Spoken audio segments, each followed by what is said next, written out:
Good afternoon and welcome to Wildcat News. I'm Katie. And I'm Kyle. Thank you for joining us. Now, Katie, with the economy the way it is, I would imagine that people are spending a little more time watching their pocketbooks. Definitely, money's tight. And as if students aren't paying enough, a new fee increase has just been passed. Let's go to our reporter, Sue, for more. Sue? Thanks, Katie. For the past few years, Chico State has been increasing its tuition. And recently, this fall semester, another 10%. And yet that wasn't enough. There was another 5% increase for this upcoming spring. I think it's ridiculous. You know, there's been like, 2 or 3 increases within the last year. It definitely puts a lot of pressure on us as the students. You know, we're forced to either take out more loans or pick up a second job, and it can definitely affect the way you perform in school. I think you'll get a little bit of both with they obviously have to make money in order to provide services for the students. And so if you're increasing your rates, hopefully the school will be able to provide more services. I don't think less students are going to attend Chico State just because, they have to go to school, and Chico State's one of the schools that have lower tuition fee. No, I don't think less students will attend Chico State. That they just come in here not knowing really what the price was before last year, so they're just going to pay whatever price that they have to, and plus they're getting financial aid. Well, there's a fee increase because the CSU is still heavily underfunded. The CSU is one of the public education systems. It's one of the state budgets that got an increase or a restoration of funds this year in the governor's budget. Nevertheless, it's still heavily underfunded. Thank you, Sue. Some may have not noticed the fee increase, but have you seen a man carrying 12 stuffed green babies attached to his chest? Well, that was just graduate art student Trevor La Laguna, and he ended his MFA show with an artist talk in the University Art Gallery.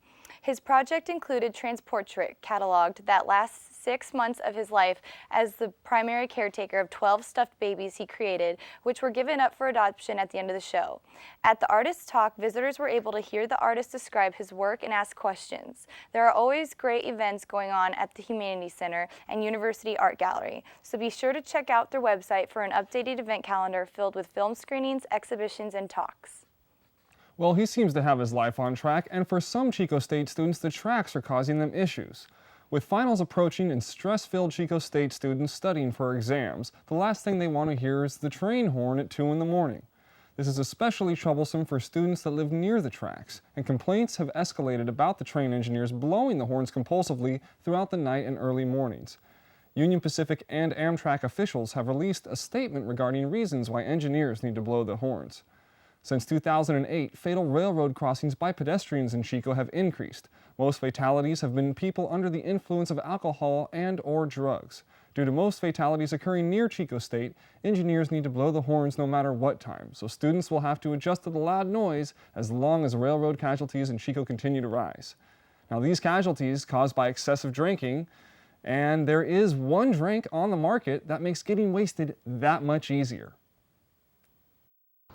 By now, most people have heard about the controversy surrounding the Four Loko energy drink. I'm talking about this 23-ounce can right here, which is equivalent to 2 cups of coffee and over 5 beers. After recent stories of young kids blacking out and going to the hospital, many parents and school officials are up in arms. Stores are still selling the drink. however, don't have much longer before Four Locos and other caffeinated alcoholic drinks are going to be banned and out of production. This video has nearly 1 million views on YouTube, as well as Four Locos songs. There's also chugging contests, and this kid has the bragging rights to say that he chugged 2 Four Locos out of a beer bong. We sold them in maybe a week. Last week we sold everything what we had.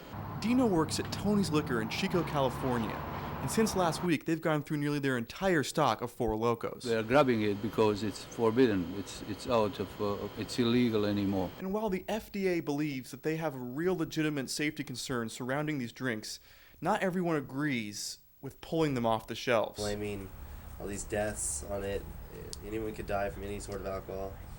It's not the beverage's fault. It's the people who are being irresponsible.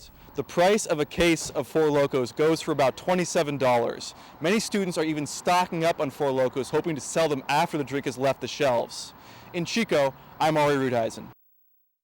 Those Four Locos do indeed sound loco. Oh man, who knew that caffeine and alcohol would be such a combination?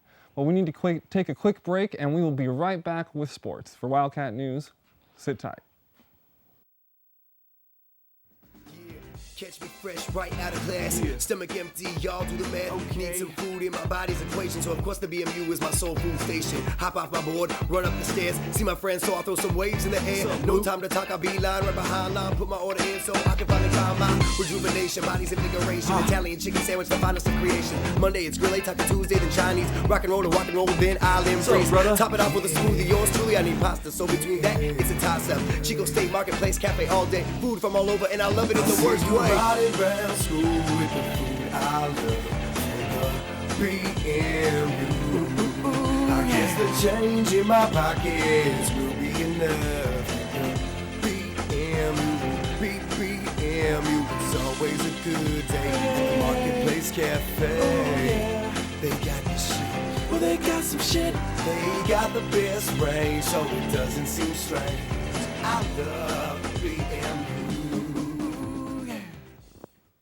Welcome back to Wildcat News. I'm with Ari, and Ari, it looks like we had a great sports year for the Wildcats. Katie, yes we did. The men's, women's cross-country teams ended their season this past weekend at the NCAA Championship in Louisville, Kentucky.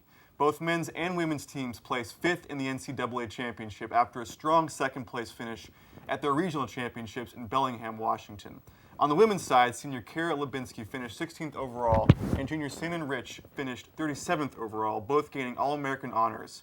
On the men's side, freshman phenom Isaac Chavez finished an outstanding 5th place overall, and senior Brett Handa finished 7th overall, both gaining All-American honors. Congratulations to the cross-country teams for an outstanding season.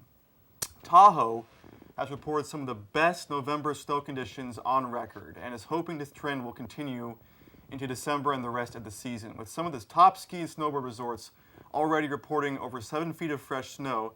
It wouldn't be far-fetched to assume that many Chico State students will be heading that way in the near future. So remember, have fun and be safe, and please don't do anything that I wouldn't do.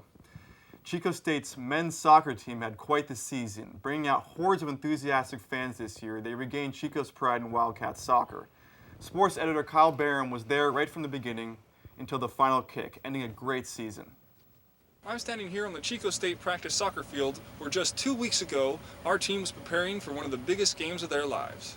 The Wildcats started the season strong, winning the first 5 games and finishing with a record of 15-7. With a final conference record of 11-5, the Wildcats became the CCAA Northern Division champions, earning them a spot in the CCAA Championship Tournament, where in the first round they fell 0-3 to Cal State Dominguez Hills. All was not lost for the Wildcats, however. They were able to earn a spot in the NCAA Division II National Tournament, where their field was chosen to be the host of the Western Regionals. The Wildcats first faced a familiar opponent in Sonoma State. We haven't beaten them in 6 years, and this year it was the first time we've beaten them. And not only did we beat them once in regular season, we also beat them in the NCAA tournament first round. The next game pit the Cats against Grand Canyon, an unknown foe.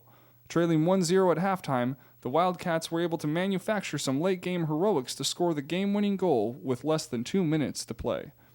Unfortunately, the following game was against the number 2 ranked school in the nation, Midwestern State, who ended the Cats season with the 5-0 defeat. A star still shines, however. Newcomer Farid Chelizmanovic scored 13 goals this season, leading the team and the conference. We're only losing about 5 seniors, and 2 of them were starters. And we have a lot of good young guys who are ready to and are hungry to play. Congratulations to Farid and the Wildcats for a fantastic 2010 season. We can't wait to see you guys in 2011. Now back to you in the studio. They were so close and did so well. I know. It was still a great season, though. Yeah, definitely. Well, we're going to take a quick break, so don't go away. Hello, Earth. I'm Alec Baldwin, TV star. You know, they say TV will rot your brain. That's absurd. TV only softens the brain like a ripe banana to take it all the way. We've created Hulu.